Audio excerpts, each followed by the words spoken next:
All right, well, welcome to another What's Up Wednesday. I have Mallory with us. Mallory goes to our church. She's a counselor at one of the elementary schools here in town and has a lot of cool stuff. You know, we've kind of been talking about some different things about emotions and how to deal with those kind of things in past What's Up Wednesdays. Check it out. But Mallory adds another level to this that I think you guys would from my little talking with her, I've learned so much. So, Mallory, welcome. And fun question. What has been the highlights or something fun you guys have done during this COVID period of, of life? Of being at home, right? Being at home. We have been avid book readers and exploring all different kinds of books. We haven't got into like gardening books that were way above my kids' reading level, but just to be able to say, this is a reference guide, this is what flowers look like, this is what bugs look like, and then we've even started drawing some of those pictures. So I think getting back to books has been something that all of us have been doing. And now the library's open. We went there today and we came out with a stack of books. So, We're going to have to um, hit that up. yes. So I think getting back to books has been something we've really enjoyed and has been necessary for our spirits to do. So, Cool. Cool. yeah, Awesome. And if I you haven't did buy a lot too, because the internet. So I've been buying a lot of books too. Yeah, definitely. And if you haven't already guessed, Mallory's super artistic, and if you can tell by the flower behind her head, she's awesome at that stuff too. All right. Well, hey, from the movie Inside Out is a great example of like communicating to kids about emotions. How is it helpful for a kid to know what they are feeling? Yeah. Well, that movie not only kind of talks about emotions, but it gives a visualization to what goes on in your brain, which is kind of where all of this stuff starts, executive function skills, and being able to be self-aware and self-regulate. So to be able to do those things, you have to know what's going on. So being able to give kids the vocabulary to talk about or to understand what they're feeling is so vital, because otherwise their feelings come out in different ways. It comes out through yelling, through screaming, through stomping, slamming doors, from kind of going off and being alone a lot. They do communicate their feelings to us a lot, and it can make it a lot easier for them and ourselves if kids have the vocabulary to say it. If you ask small children kind of different feelings, they'll probably come up with like three: mad, sad, and angry, right? But we want them to have a bigger vocabulary about what they're feeling, to understand how their environment's kind of affecting how they feel. And another thing with feelings and teaching them about it is our bodies respond to feelings before sometimes our brain even tells us you're sad. Our body might get really tight, our hands get cold, our feet. There's different ways that our bodies respond that tell us that we are feeling a different way. Something we were talking about earlier is using a mirror. Kids will say, well, I'm not mad. Well, let's go look in a mirror and look at your face and see your clenched hands. You are feeling something. Your body's responding in some way. So we got to figure out what's going on and how to take care of it. And kids really understanding their feelings helps them to be in control of them. Otherwise, if they are not, or don't understand what's going on, they don't really understand, and they're just like, I just don't know why I feel this way or what's going on. So what am I supposed to do about it? And when you're able to figure out what you're feeling, what's going on, and maybe look at the situation that caused you to feel that way, then you're able to say, I don't want to respond that way next time, or I don't want to do that again, or hey, I need some help when I'm feeling like this. When my chest gets tight and my head starts to worry, I need you to speak positive things into me, or say, you don't need to be scared, or find a Bible verse that be courageous. That's something that we talked about a lot at our house last year. Was kind of our verse was be brave and courageous. And so it helps you kind of figure out how to respond and help your kid through those emotions. And it gives them the words to be able to explain more what they are feeling, and then understand the environmental factors, or, factors within inside themselves that are making them feel that way, which is also important to be able to be in control of our emotions. Emotions are not innately bad, but what we do with them can be bad. And so if kids don't understand, it can be very difficult for them to figure out what to do with them, or that they even have them. So feelings are so important. And If my husband would have not made me feel good, I probably wouldn't have got married to him. If he wasn't nice and made me feel cared for, they create the way we respond to each other, and they affect relationships a lot, the way that people make us feel. So they're really important, and kids don't know, so they have to be taught about them. Well, yeah, definitely. My oldest keeps calling it the Corona nightmare, and really which a lot of us is actually called that, but Yeah. but that just continually bogs her mind, and so like when she can't get what she wants, she acts out sometimes Hmm. in an extreme way because of this Corona nightmare that is bogging her brain. It's replaying, right? It's constantly replaying. And it feels like a trap. Sometimes our emotions can become traps if we don't figure out how to work through them or look at them from an outside perspective, right? Like kind of step back from a little bit to be able to do that. So when they have the vocabulary and you can look at those situations of from an outside stance, it can help you process through them a little bit more, which is what Inside Out kind of does, right? Like you're Yeah. able to say, wow, that movie just provides so much opportunity to talk about it. Like what things make you feel joy? Or I love the scene when joy and sadness have taken over the same memory, and joy wanted to keep it happy, but it's kind of sad, and like how they can coexist, because our feelings can coexist, and they can be all mixed up, and that's okay too, but it's how we respond to them that really matters.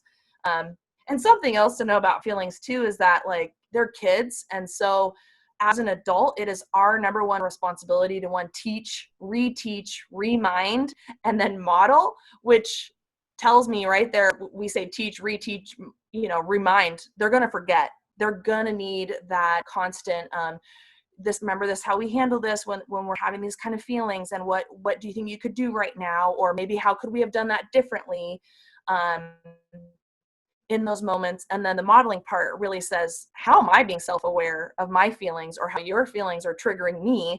Like when my daughter screams or something after she gets in a fight with her brother, what does that do in me? That triggers me real quick, and if I scream back, I'm telling her scream is okay, right? So like me being able to step outside the situation and say, screaming bothers me because it makes me feel like there's an emergency, and so I respond like there's an emergency, but it's just you and your brother fighting. And so we're able to talk through it and just say, it doesn't make me feel good when you scream like that and you guys are fighting. What could we do instead next time so that this doesn't happen? Yeah.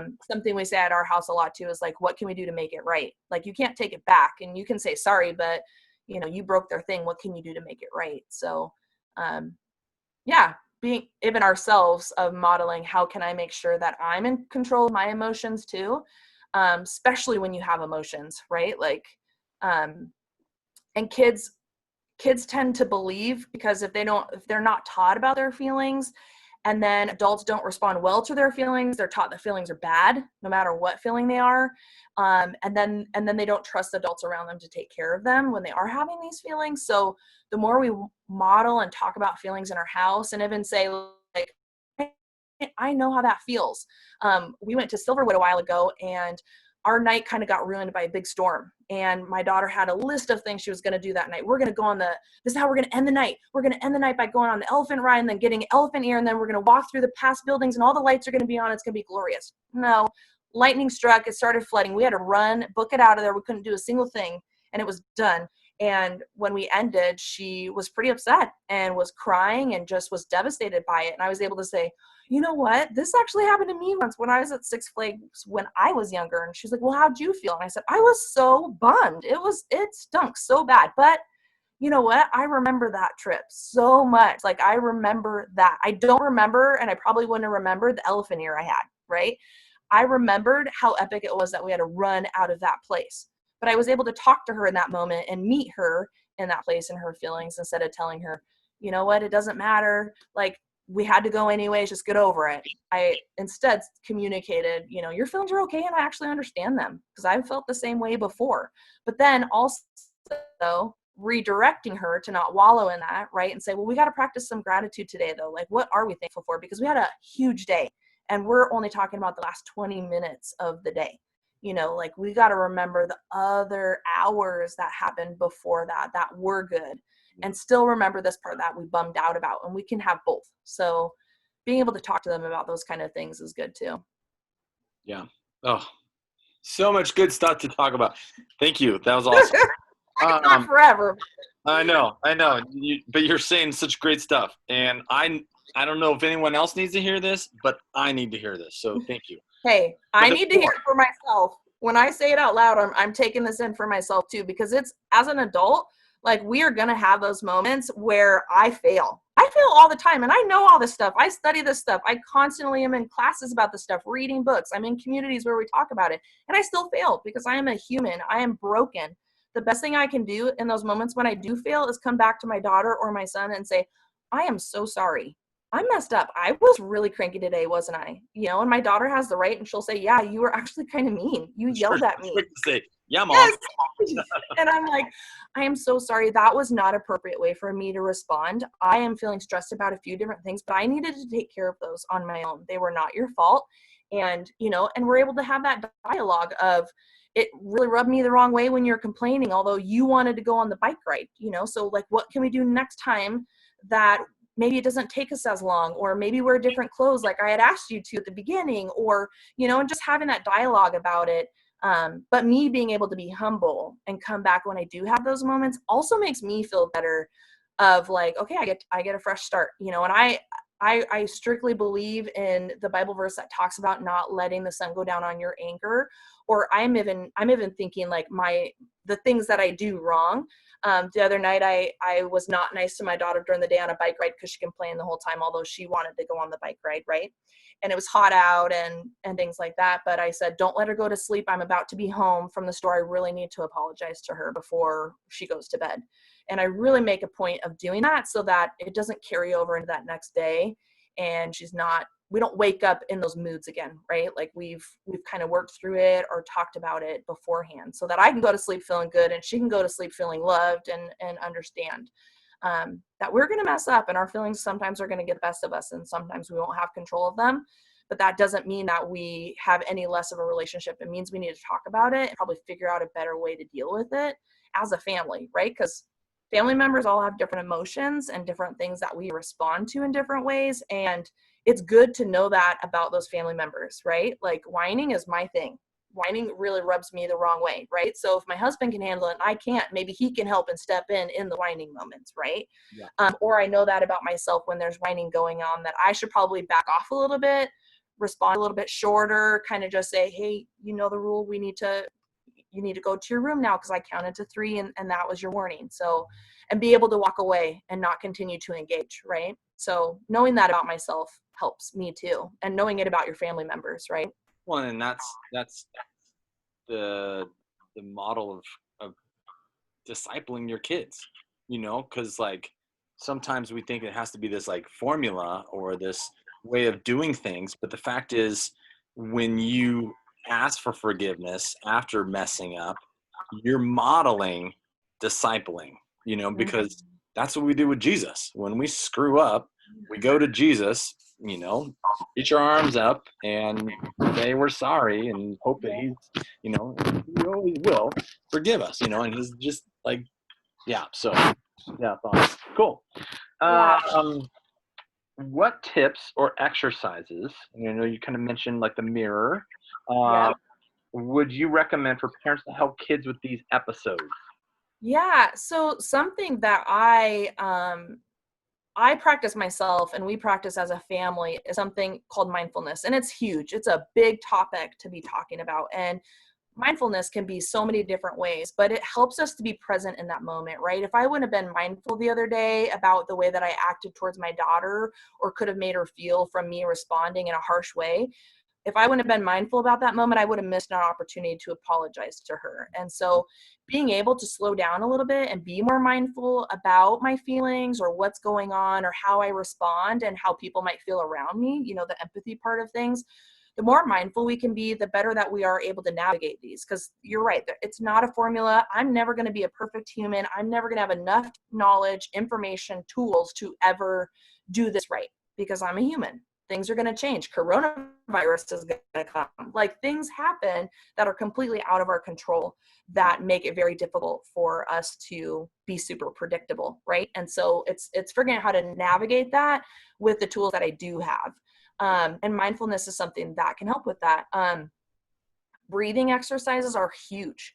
When a kid gets into a stressful situation, your heart rate rises, your cortisol goes up, you need to increase your oxygen intake, and you need to increase the amount of like space you're giving your brain to cool down. Something we teach a lot at school is like flip your lid, like teaching kids how anger can just flip your lid, and it's really hard to get back down after that. So breathing exercises are huge, especially, and that's for a wide array of emotions, right? Like worrying before bed, trying square breathing. There's tons of different breathing exercises, or, you know, kids before they go on stage or do things that are really tough, or sometimes things that scare them. Trying those different breathing exercises can help them feel better, bring the heart rate down. Teaching kids how to take their heart rate and bring their heart, you know, rate back down. If they're understanding that a little bit more, it can be better. Something else we talk about is like mindful eating, because eating and feelings kind of go hand in hand. And so, you know, something that adults can practice as well as kids is like tasting the flavors. What's the texture like in your mouth? Things like that. Something else we do is called the 5 senses walk. And this is a mindful exercise too. Is like, tell me 5 things you see, touch 3 things, you know, tell me 2 things you smell, 1 thing you hear. Trying to get our senses to be active and us being aware of them and being in tune with those. Let's see, what else did I write down here? Heart hugs. So that's something like some kids really like pressure. So being able to, you know, kind of squeeze those kind of things. Some families use like weighted blankets or like a cozy corner with lots of bears or wrapping in a blanket. Some kids like to be held or hugged right in those moments. And that's something that is big for them. And that's why you got to know your kids, right? And give them the vocabulary to talk about it. No, my body feels like punching when I feel like this. So probably not the kid that wants to be hugged at that moment because you're in the line of fire, right? That might be the kid that needs to go to the room and sit in the comfortable toys. Practicing gratitude. This is something that's not even in the moment, right? This is a preemptive thing of practicing gratitude, writing them down, putting them in a journal. That way the kid can go back to those when they're feeling really sad or things are really tough or hard. You can even keep a brave journal for a kiddo who has a hard time with being brave or being courageous, like keeping a journal of these are all the things you've ever done that took a lot of courage for you to do and you overcame it and were able to do that. Something we also talk about is like looking on the bright side. So that's kind of the growth mindset, helping kids have a growth mindset. Like, yes, you're going to mess up, but the bright side is that if you didn't try, you'll never learn. The power of yet, like we're in the in-between. You don't know yet, but that doesn't mean you'll never learn. But those are also things that all these kind of tools need to be taught before a kid is in those moments, right? Because when they're in that moment, they are not in a good part of their brain where they're going to be able to self-regulate themselves. It will be a gentle reminder. It will be having a calm area set up in your home or in their rooms, having that. Like my kids love to read books. And so being able to just sit and look at a book like brings them down so much so quickly, but it has to be by themselves in their rooms, but not their door shut, right? Because that makes them, for my kids, they don't like that. Some kids might want their door shut and be able to sit quietly in their room. So just kind of knowing that with your kids and exploring that. I love glitter bottles and something to take your mind off of kind of what's going on, to be mindful. Just like looking at the oil and the colors in the bottle can help a lot of kids to calm down. Play-Doh's a really big thing that some kids like, or GAC. Some kids don't like that sensory stuff, but it can be very helpful. Nope. Yep. See, not everybody's sensory. Some kids are. Sensory. These are at Dollar Tree too.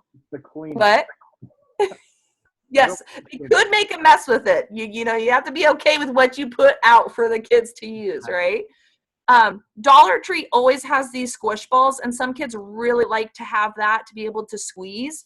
Yeah, and we use GAC. And then these breathing balls are on the internet. They're on like Amazon, and just practicing breathing with these. Some kids really need to be tactile and practice things with an object, not just like, okay, do your breathing. And in that moment, they might be like, I can't breathe, you know? So having those objects or having them up on a wall in a room to kind of, you know, do the breathing, a figure 8 breathing exercise where they move their fingers around it. So if you're just looking up anything on the internet, if you just type in mindfulness kid activities, there is so much stuff there. Mind Yeti is a really good app. That's really great. That's put out kind of by a curriculum that schools use called Second Steps. Mind Yeti is really awesome because it talks about different feelings and how to work through them.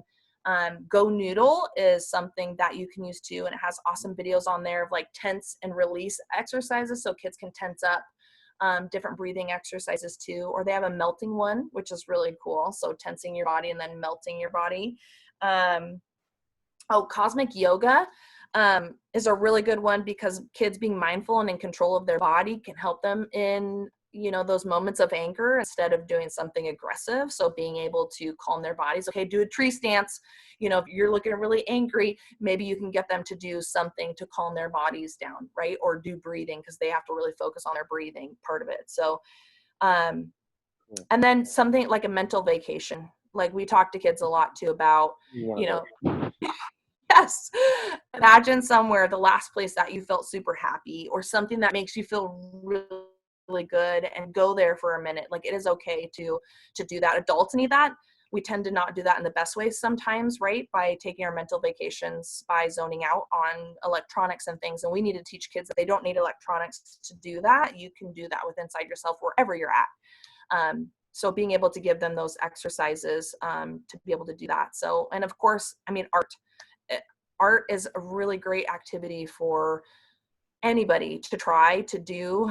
You're connecting different parts of your brain and things like that, and it helps with executive function and self-awareness and those kind of things, and just being able to express themselves and then talking about it afterwards. What tell me about this picture. What did you make in this picture? What is this a picture of?